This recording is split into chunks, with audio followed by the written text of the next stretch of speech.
slave, runaway slave. I'm a runaway slave, runaway slave. I'm a runaway slave. Imhotep, may you come in peace. Welcome and greetings. I'd like to thank Dr. Butler and the other individuals who had a hand in making this occasion possible. I am flattered and honored to address the African community in Chicago and to address especially those members of the National Black United Front in Chicago and the members of the Association for the Study of Classical African Civilizations. Thank you so much for this opportunity. First of all, I would like to bring you greetings from some of the organizations I represent. The Center for Inner City Studies, which is a part of Northeastern Illinois University in Chicago. We provide an undergraduate and a graduate program. We consider ourselves at the center to be pioneers in the African-centered curriculum. We've been teaching an African-centered curriculum for the last 25 years. Also, greetings from the Kemetic Institute, which is a research and educational outreach organization that has about 30 young African-American members who we feel are really dedicating their lives to a serious project. Also, from the Temple of the African Community of Chicago, where we celebrate the restoration of African spirituality, hopefully authentic African spirituality. And finally, from the ASCAC family, we feel that every African in the world ought to belong to the Association for the Study of Classical African Civilizations, because its basic mission is the restoration of African civilization, and that ought to be in the interest of all African people. It was requested that I address the topic intellectual warfare, and in a fashion I hope to address that concern. I've been interested in the intellectual warfare since I found out that I was in it for the last 25 years. The intellectual warfare that I am referring to is what I consider to be the greatest challenge to African people throughout the world, and that is the challenge that was raised more than 2 centuries ago when the Europeans began their atrocity against African people in the sense of creating and fabricating the doctrine of white supremacy. And for the last 2 centuries, African thinkers and African leaders have been engaged in that awesome struggle. And I would just simply like to point out that we believe now that we are at the top of the hill and on the way down. We feel that we have really overcome the major obstacles to dismantling that theory and practice of white supremacy. What I would like to do in this talk is to, first of all, just simply focus on that, on the present phase of that campaign, what we may call the African-centered education battlefield. And then I would like to review the fabrication of white supremacy in a kind of historical outline. And then I would like to revisit the battle plan that is now over 200 years old, that has been waged by African leaders from generation to generation. And finally, I would like to make some comments on the state of our project today.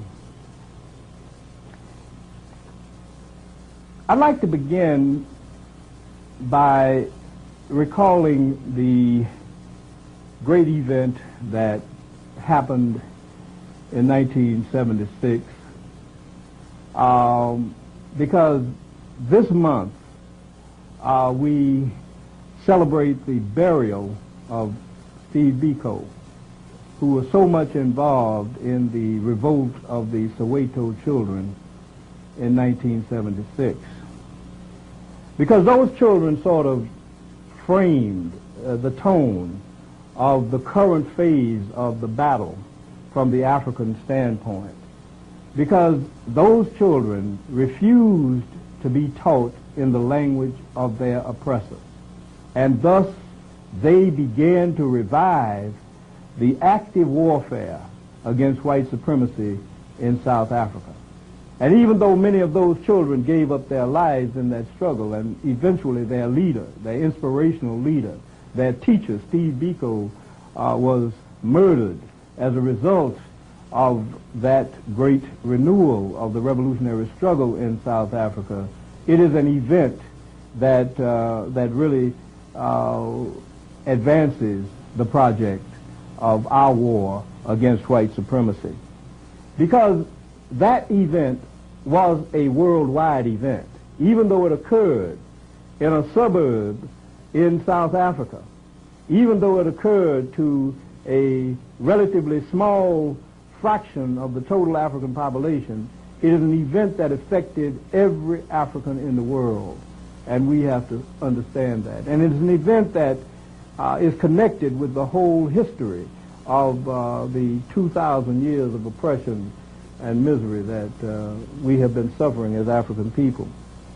The black students of Soweto decided that they were going to revive the revolution that had been sort of stalled after the incarceration of Nelson Mandela.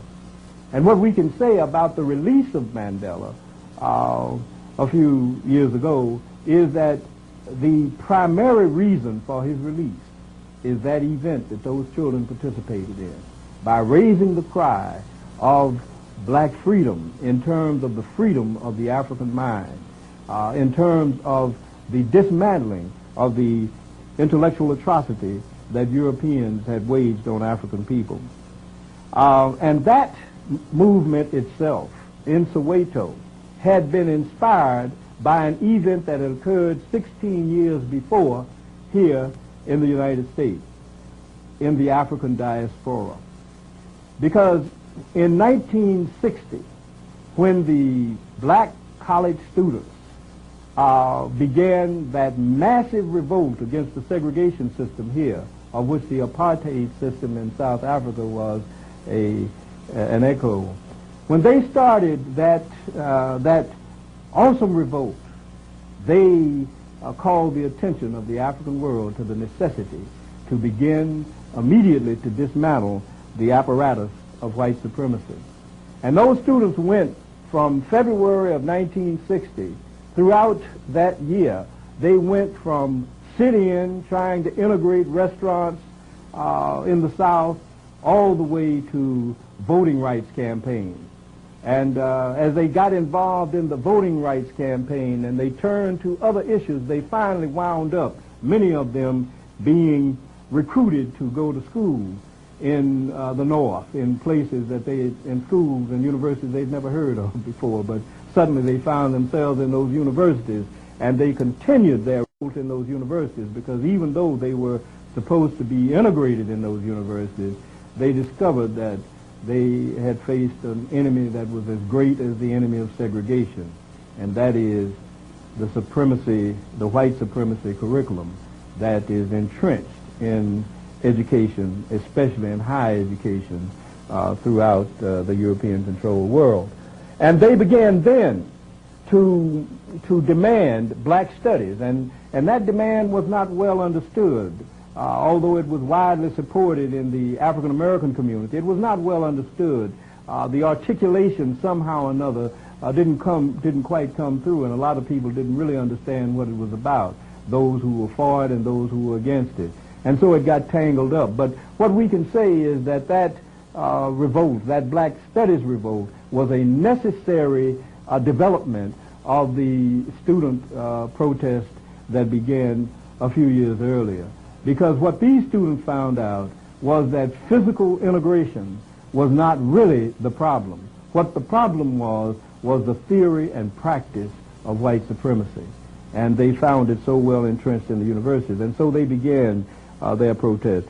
What happened after black studies became a rather large threat to the universities was that a lot of the universities caved in and established or allowed to be established black studies programs, but they immediately began to try to circumscribe those programs, to limit them, and to finally dismantle them. And so the battle was waged from the late 60s throughout the 70s. And it was in the 80s that a new phase of that struggle began to emerge. We now call that the African-centered education movement, because as black studies got into trouble, and as more and more of the students and the African leaders and African thinkers began to get involved in the battle, we began to realize that we had a major warfare on our hands, and it involved a rethinking of practically everything that we had been trained to think. And so we began to develop what later came to be called the African-centered mode of thinking. And that is where the campaign is now. And in a few minutes I'll get back to the state of that campaign. But first, let me turn to the problem, that is the fabrication of white supremacy.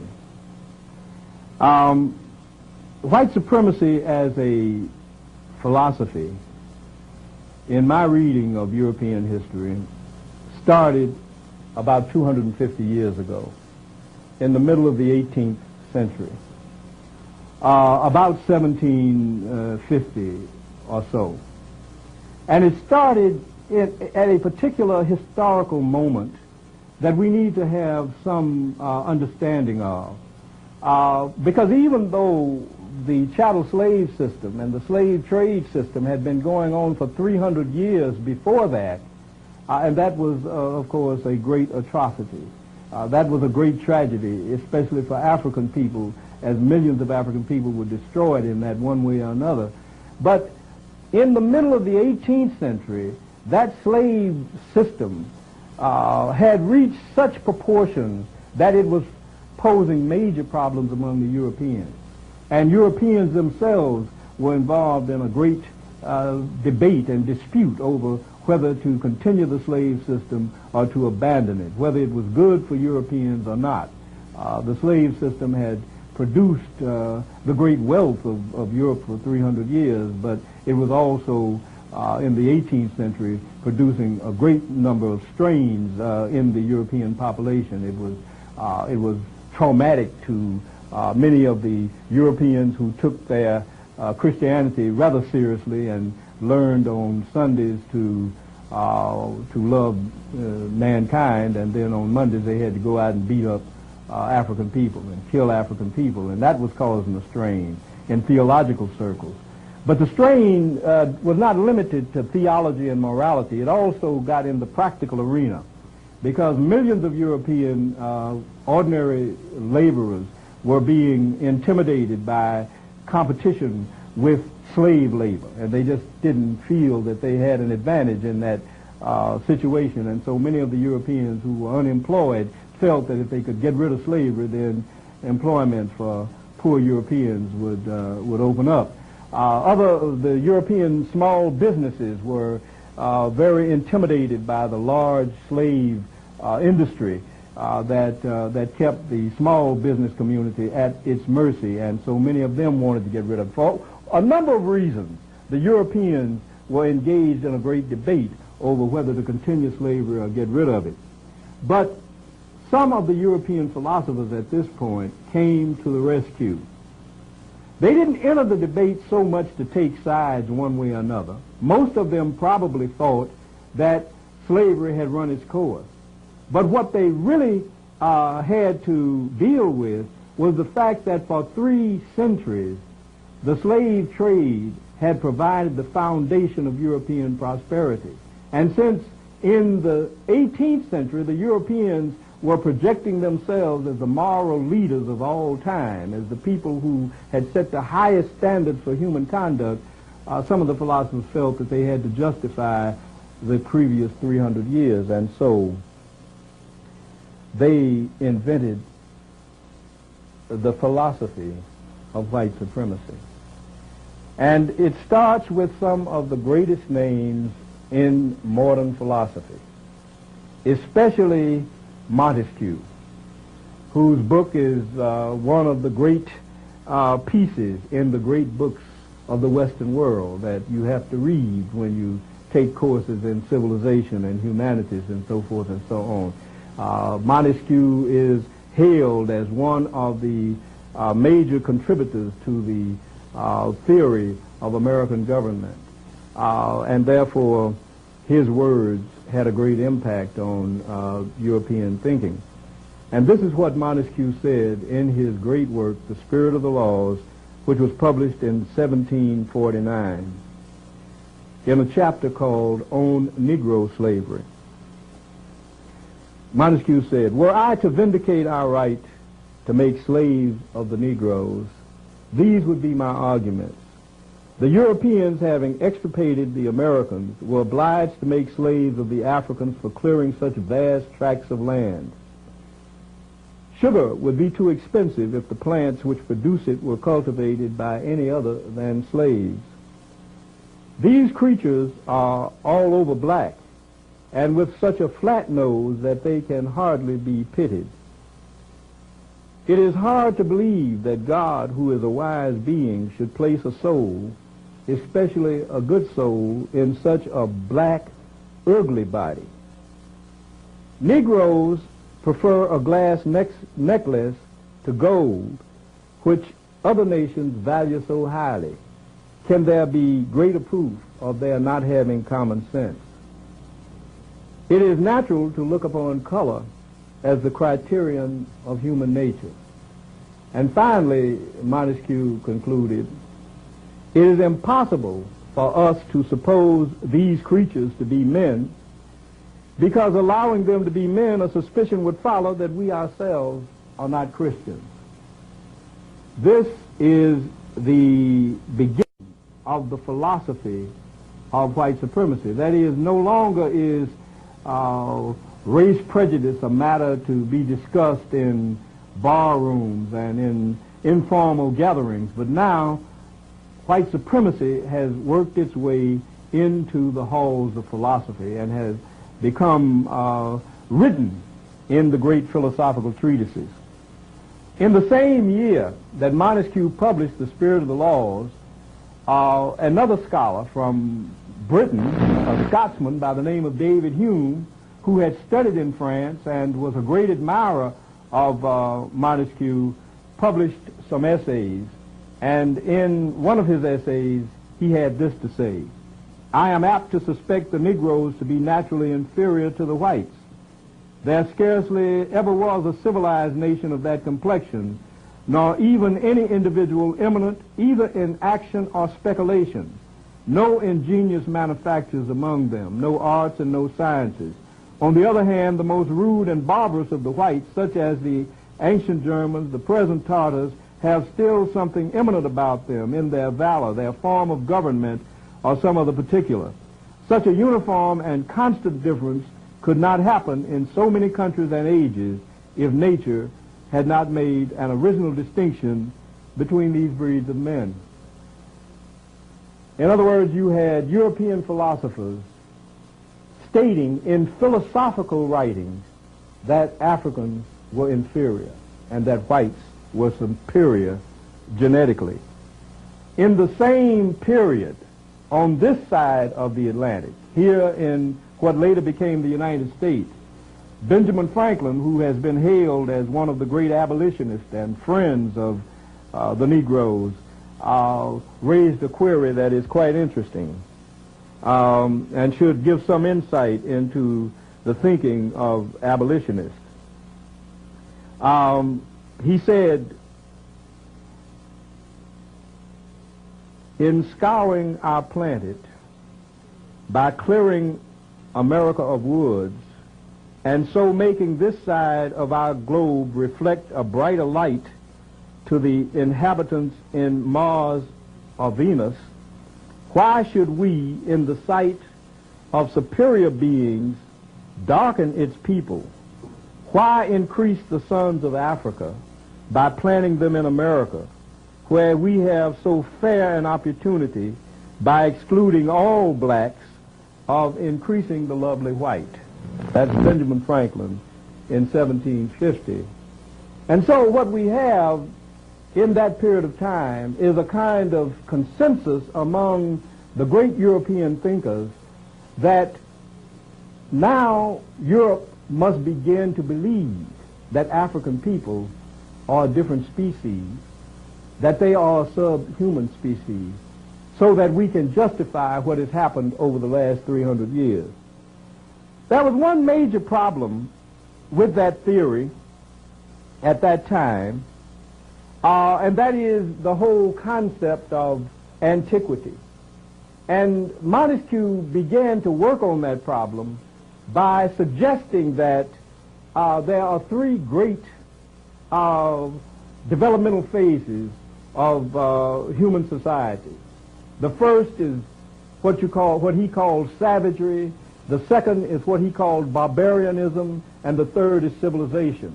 And according to his theory, the Europeans were the only people in the world who had arrived at the stage of civilization by their own initiative. All of the other people of the world were somewhere lower on the ladder of social development, and therefore the Europeans had to go and pull them up even against their wills. And about Africans in that regard, he said this: the greatest part of the people of Africa are savages and barbarians. They are without industry or arts. They have gold in abundance, which they receive immediately from nature. Every civilized state is therefore in a condition to traffic with them to advantage by raising their esteem for things of no value and receiving a very high price in return. This is clearly designed to justify the exploitation of Africa, its people, and its resources. That was the major reason for the philosophical project in the first place, to justify the prosperity of Europe on the basis of the suffering of African people. And so Montesquieu sort of laid it out. There was still one major objection to the project, and that is the fact that these same philosophers were projecting Europe, Western Europe, in the 18th century as the cultural descendants of the ancient Greeks. And in telling that story, they were trying to convey the notion that all great ideas, all great cultural achievements had originated among white people, that is, European people, from the Greeks to the modern Europeans. The problem with that image that they were trying to build, that reconstruction of history that they were trying to forge, was that these very ancient Greeks that they were idolizing had already denied that Africans were inferior. In the writings of those very Greeks, the Platos, the Aristotles, the Herodotuses, and so forth and so on, were statements that undeniably indicated that Africans had been great people and that the Europeans had learned, the early Europeans, the Greeks, had learned a great deal from them. Let me just give you one example of that. In the Politics by Aristotle, you find this statement by Aristotle: it is no new or even recent discovery of political science that the state should be divided into classes. To this day, it is the case in Egypt. In Egypt, the system is believed to have been introduced by the legislation of Sesostris. The Greeks believed that Sesostris was the greatest of the pharaohs of ancient Egypt. The division into classes originated in Egypt. Egypt bears witness to the antiquity of political institutions. Her people are recognized as the most ancient of all races, and from time out of mind, they have had a legal code and a regular system of government. We ought therefore to make good use of what has come down to us from the past and merely try to supplement its defects. In other words, what Aristotle was saying was that we, the Greeks, who are now trying to develop an intellectual approach to life, got a great deal from these ancient Egyptians who have been wise for so long. And that was the general consensus, of the Greek philosophical community, and that's why they went year after year, generation after generation, to study in Egypt. And their writings testify to the fact that it was almost impossible to pass yourself off as a great thinker in Greece in the classical period unless you could prove that you had studied some in Egypt. In fact, some Greeks who hadn't studied in Egypt lied and said that they had been there to impress people with their credentials. That attitude among the Greeks, though, was the attitude of the world in general. You find testimony to that throughout the Old Testament. You find testimony to that throughout the writings of antiquity. Every nation in antiquity that has a literary tradition has some testimony to the great esteem in which the ancient Africans of Northeast Africa were held. And so that was indeed a problem. And that impression, incidentally, was not limited to the ancient world. It extended throughout the Middle Ages. It extended to the very beginning of the modern age. People like Francis Bacon and Isaac Newton, all of them had high opinions of those ancient Africans and their great contribution to world intellectual development. And so it was just in the 18th century that the Europeans suddenly got the idea that somehow or another we're going to have to deny that Africans did all of that. And so they did have a problem. In the early part of the 19th century, that problem was theoretically solved. What made it possible was the 1798 invasion of Egypt by Napoleon Bonaparte. As Napoleon was stepping on the stage of power after the French Revolution, he decided to open up the whole world for this new France dominion, and so he marched into Egypt in order to facilitate that program. And when he got to Egypt, he decided that he had better bring in the intellectuals to deal with the intellectual threat of Egypt to European supremacy. And so he brought the great scholars of France in, who began to study the monuments and the artifacts and the great civilization that was still evident there in the ruins of the Nile Valley. And those intellectuals established the modern discipline of Egyptology, and the Egyptologists then incarcerated the antiquity of African civilization and began to monopolize wisdom about it, and they began to change its image and make it something that it wasn't. But it was Hegel who in 1820 began a series of lectures that were later published as The Philosophy of History, who offered the great solution to the problem. And let me just share with you some of the flavor of his thoughts that he put in the book that is known now as The Philosophy of History. He said the Negro in Africa exhibits the natural man in his completely wild and untamed state. There is nothing harmonious with humanity to be found in this type of character. He further concluded that the condition of Africans is capable of no development of culture, and that enslavement to more advanced Europeans is necessary to the increase of human feeling among the Negroes, and is an advance toward becoming participants in a higher morality.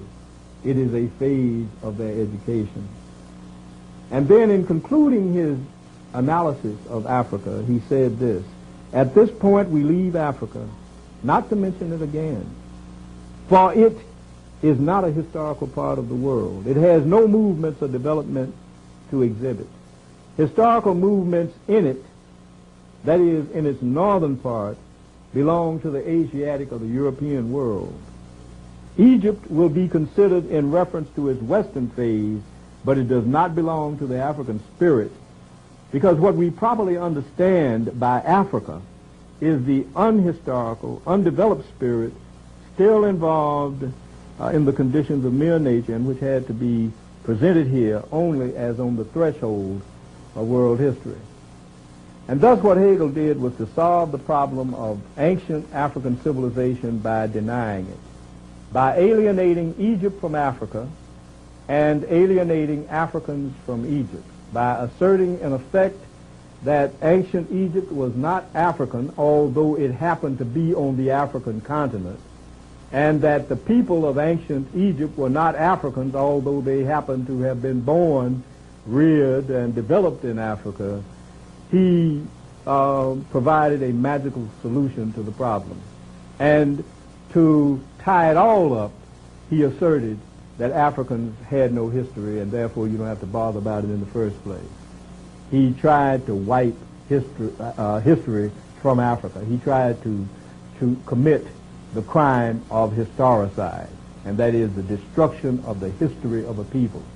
And as brutal as slavery itself is, when you commit the crime of historicide, you not only wipe people out physically, but you wipe their memory from the pages of history. And that is, in the long run, a much more vicious crime. And that is the great atrocity that Africans found themselves confronting in this modern world. In addition to the brutality of slavery, they found themselves confronting the European intention to wipe Africans out of history altogether. That was the great threat. And what happened after Hegel is that theme of African inferiority, of African absence from history, worked its way into every discipline. They created a special discipline to deal with Africa, since historians couldn't touch Africa anymore because there was no African history, and so they created the discipline of anthropology to study Africa. Historians can't study people that have no Africa. But every discipline, not just simply anthropology, sociology of Durkheim, the psychology of Sigmund Freud, the political science of John Burgess, all of those disciplines were founded upon the notion that Africa is at the bottom of social development. And that was the project that shaped the curriculum that was developed in the 19th century and that we inherited in the 20th century. Because what we had after that kind of curricular development was the emergence of what is called the classical European curriculum, based on the notion that Greece and Rome are the foundations of all civilization and the progenitors of Western civilization, and that the curriculum that has developed and emerged in the modern world came directly from the Greeks and the Romans, ignoring the fact that the Greeks and Romans got that curriculum in the first place from the Africans. That is the monster that we are facing, the curriculum of white supremacy, presided over by the structure of European education. European education not only dominates the education of Europeans, it dominates the education of practically everybody in the world today, even in Asia and certainly in Africa, certainly in the Western Hemisphere. And added to that was the crowning star of this movement, and that is the establishment of European-controlled education of Africans. That was the crowning moment of it, what came to be called in the early 20th century Negro education. That was universal. Started developing in its theoretical foundations here in the United States, and then was transferred to the colleges that were established in Europe by the Europeans in Africa after the great partition of Africa in 1884 and 1885. Let us now turn to the African response to these atrocities. A lot of people are not aware of the fact that while Africans were getting beat up, both physically and intellectually, that Africans were also getting in a few licks. So let us look at the licks that Africans were getting in during this tragedy. During the 300-year slavery period before the beginning of the philosophy of white supremacy, Africans developed three basic approaches to the oppression that they were suffering. One was revolt. That is, from the very start, beginning in about 1500, when the first relatively significant shipload of Africans arrived in the Western Hemisphere, you see revolt on the island of Haiti, which Columbus invaded. You see a revolt against the plantation that Columbus's son and brother were running. And that revolt resulted in a part of the plantation being burned down and the Africans escaping into the interior of the island and building a new African community, because that's the only kind of community they knew how to build. And that community continued generation after generation as a free and independent African community. And what you saw as more and more Europeans moved into the Western Hemisphere and invaded the various parts of the Western Hemisphere and brought Africans to do the dirty work, more and more Africans revolted and established free and independent African communities. The Europeans called them maroon communities. But that revolt was a constant part of the pattern of colonization in the Western Hemisphere. It's been underplayed by the historians, but it was always present. Sometimes the revolts succeeded and sometimes they didn't. Those revolts were very, very inarticulate in terms of written text, and so we don't know exactly what the reasoning might have been, except that we know that Africans wanted to be free, and that has always been demonstrated. A second approach to the problem of trying to get out of the mess was the petition approach, especially after the Africans had been somewhat westernized in the slave system. Many of them started petitioning their masters for some kind of relief, for manumission. They started petitioning the colonial legislators or whatever Europeans would listen to them. They would write petitions and deliver those petitions to the Europeans, begging and appealing to the sentiments and the principles of Christianity and the principles of liberty and freedom and all that sort of thing, and begging the Europeans to let them go. And sometimes on an individual basis, one or two of them might have been rewarded by getting his or her freedom. The third pre-Haitian Revolution approach, as I call it, was collaboration. A few Africans figured that they could ease their lot and perhaps even get their individual freedom by betraying other Africans. And so some of them would go to their masters and say, Old Tom is planning to revolt. I heard it the other night. And that's the way a lot of the planned slave revolts were dismantled before they succeeded, because you had collaborators. Those were the three basic approaches before the Haitian Revolution. But the Haitian Revolution, which in my opinion is perhaps the greatest event that has occurred in modern history, because it represents the destruction of 3 European armies by a group of Africans who had been slaves a few years before. A group of African slaves, about 500,000 African slaves on the island of Haiti, starting in the year 1791, rose up and they defeated a British army, a Spanish army, and the French army of Napoleon Bonaparte, and gained their freedom on the battlefield. And it is that Haitian Revolution that changed the course of African thinking, because synonymous with the Haitian Revolution was the arrival in full force of the project of intellectual white supremacy. And so after the Haitian Revolution, African leaders and thinkers had to respond not only to the chattel slave system itself, but they also had to respond to the atrocity, the philosophical construction of white supremacy itself. And so we see even during the Haitian Revolution that Africans in the diaspora here in the colonies in the Western Hemisphere were responding to it. In 1793, 2 years after the revolution started,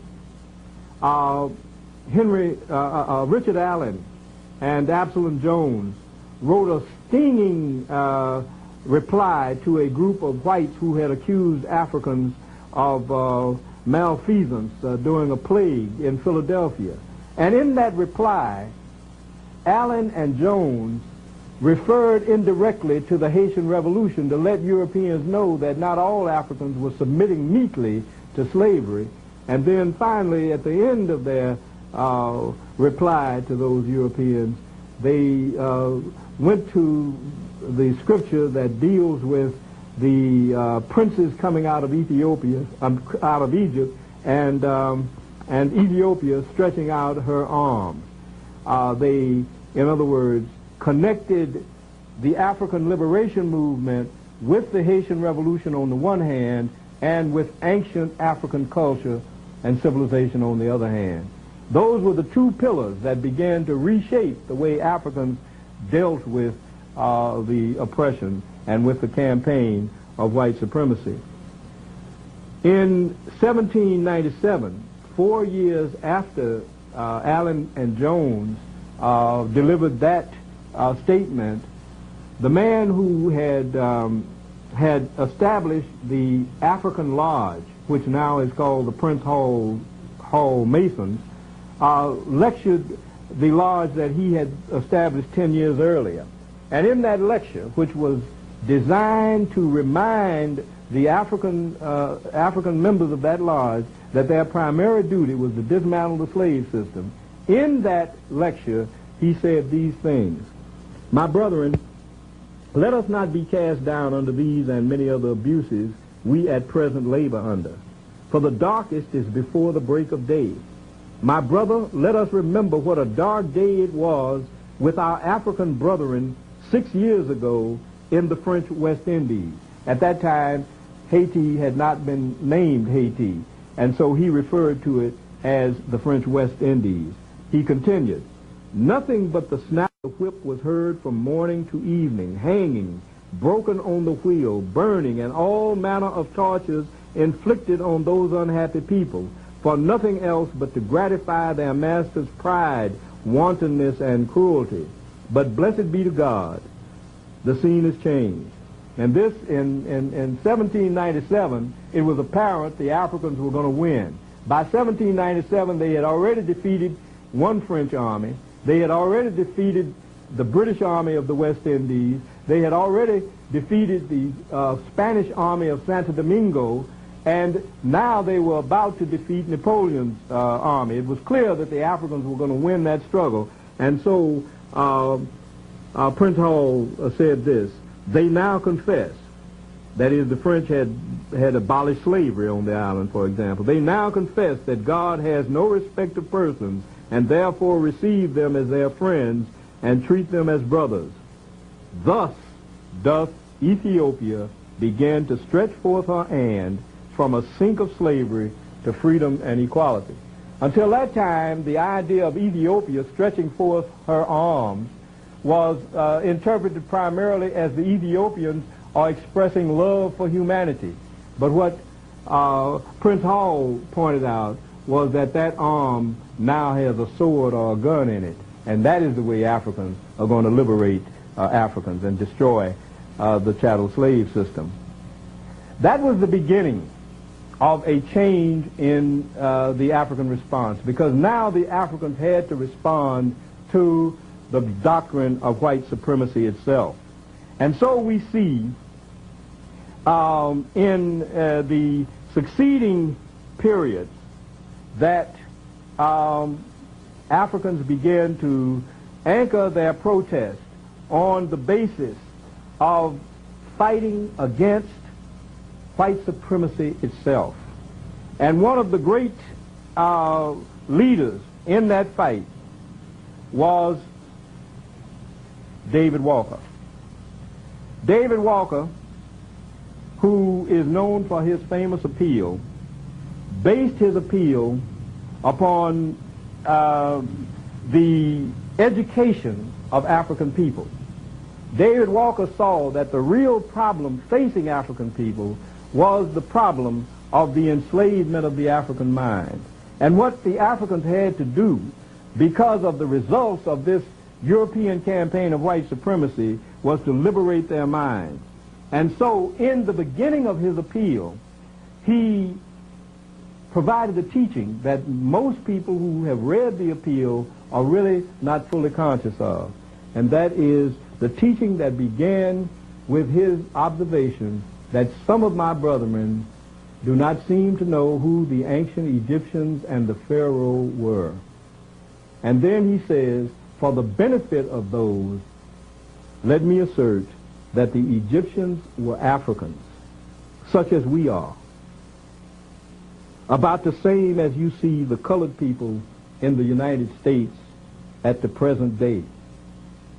And then he went on to say that in view of that fact, we have to learn something about it. In his words, he said that African people have to take a retrospective view of the arts and sciences, the wise legislators, the pyramids and other magnificent buildings, the turning of the channel of the river Nile by the sons of Africa or Ham, among whom learning originated and was carried then into Greece. In other words, David Walker realized that this phase of the liberation movement had to include the liberation of the African mind from the atrocity of white supremacy. And he laid out the curriculum. The curriculum included, number one, hooking up with the Haitian Revolution. Here's what he said about the Haitian Revolution. Haiti is the glory of the blacks and the terror of tyrants. One thing which gives me joy is that they are men who would be cut off to a man before they would yield to the combined forces of the whole world. In fact, if the whole world was combined against them, it could do nothing with them. And that, for David Walker, was the model that all Africans ought to aspire. If all Africans could be like the Haitians, who had won their freedom on the battlefield, using at first nothing but the tools that were at their disposal, and then later taking weapons away from their enemies and conquering that country. If all Africans could do that, then slavery would be over. And so he felt that in order for Africans to understand that they can do that, you must also teach Africans about the real history of the world and the place of Africa in history. And you start with the foundations in classical African civilizations in antiquity. That is, the ancient Nile Valley builders. That curriculum that was laid out against the broad American and European curriculum at the beginning of the 19th century was the curriculum that was passed on generation after generation by the courageous nationalist African leaders in this country, in the Caribbean, and finally going to the continent. It's very, very important that we look at the carriers of that tradition. After David Walker, there was Martin Delany, perhaps the greatest thinker in the United States in all time. There was Henry Highland Garnett, one of the most courageous of the African leaders during the pre-Civil War period. There was Edward Wilmot Blyden, an African who was born in the Virgin Islands, who came to the United States as a young man seeking an education, and then finally went to West Africa and became a citizen of Liberia, and spent his time going from black communities in Africa to black communities in London to black communities in the United States to black communities in the Caribbean, trying to convince all Africans to go back home and build a great civilization to destroy the white supremacy regime. And then there was Alexander Crummell, a man who lived also in Liberia, but who spent his time trying to convince Africans that Africans had to nationalize so that they could overcome the disadvantages.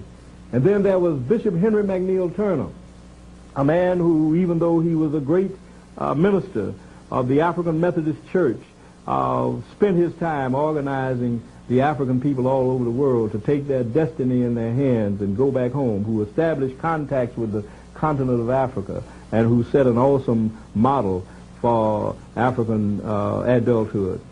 And then, of course, in the 20th century, there was Marcus Garvey, to whom the torch was passed, and even W.E.B. Du Bois, a great intellectual, got in on the passing of this heritage, and Carter Woodson, one of the great teachers who wrote The Miseducation of the Negro, and Leo Hansberry, who established African civilization studies at Howard University in the 1920s, and Drusilla Dunjee Houston, a black woman who wrote a book called The Wonderful Ethiopians of the Ancient Kushite Empire that was a great inspiration to African people in a very dismal period in our history. And then to George G.M. James, who wrote The Stolen Legacy, and to Cheikh Anta Diop, who we call the master, the one who raised the study of African life to a truly scientific level. And then Chancellor Williams, who educated so many of us with his destruction of black civilization.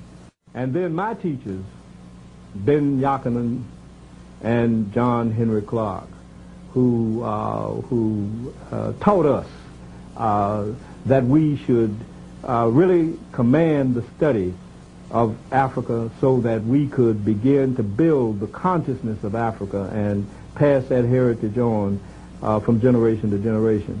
And it is because of the inspiration of people like Cheikh Anta Diop, Ben Yakinen, John Clark, who taught us that we finally formed the Association for the Study of Classical African Civilizations, which is committed to the restoration of African civilization.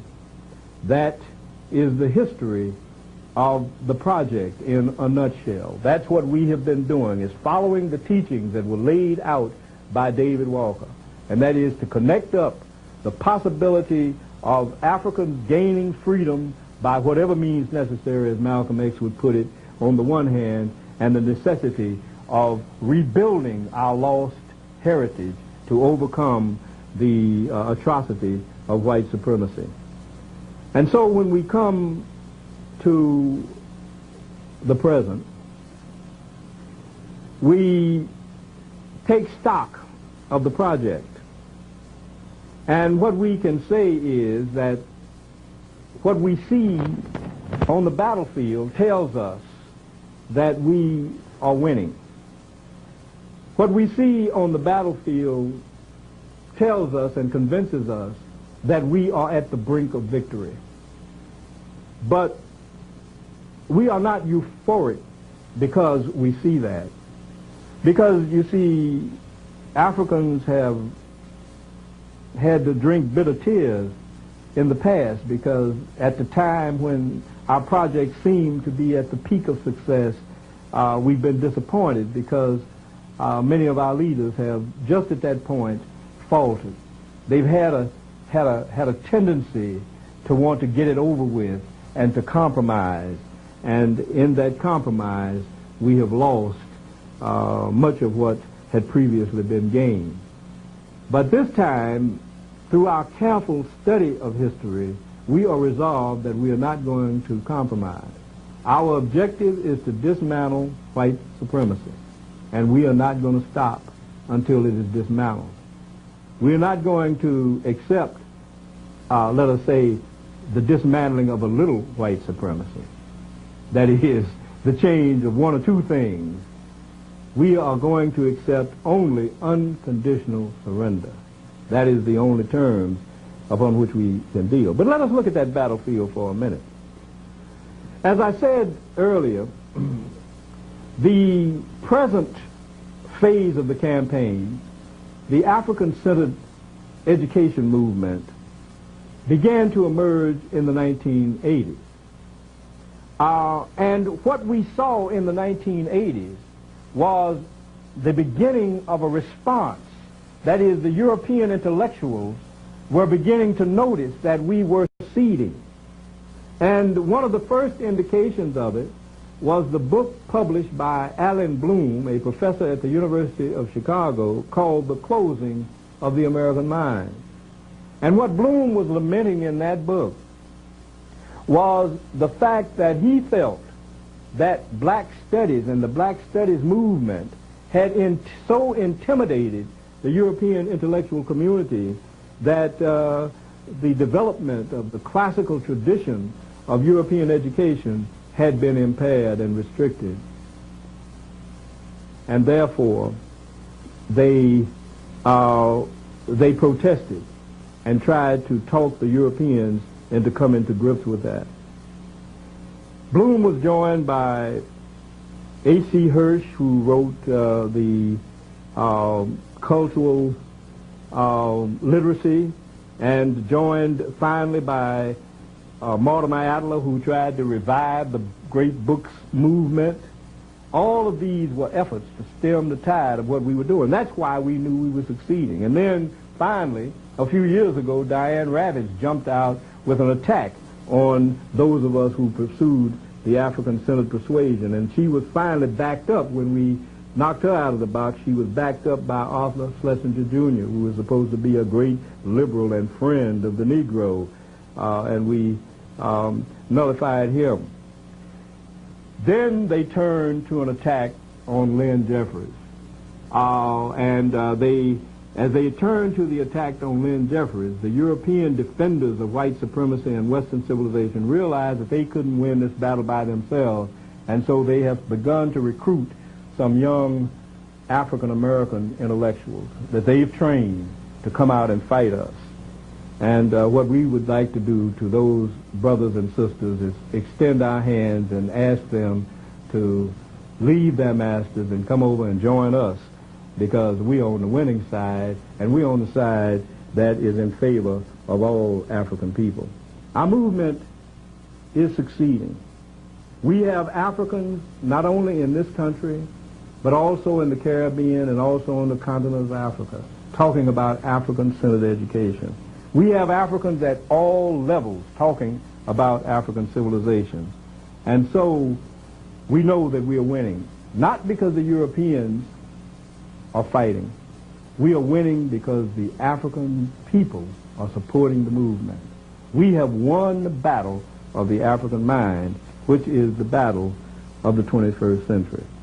And what we are doing now is organizing study groups. And we advise all African people to get involved in study groups. When we know ourselves, then we will be able to overcome the last obstacles to our victory. Let me conclude by reciting the end of a prayer that Bookman, the man who organized the Haitian Revolution 202 years ago, uttered on the night he got the assembly together to start the revolution. On that evening, Bookman said, among other things, "Throw away the image of the white man's God, who has so often brought down our tears, and listen to liberty, which speaks in all our hearts."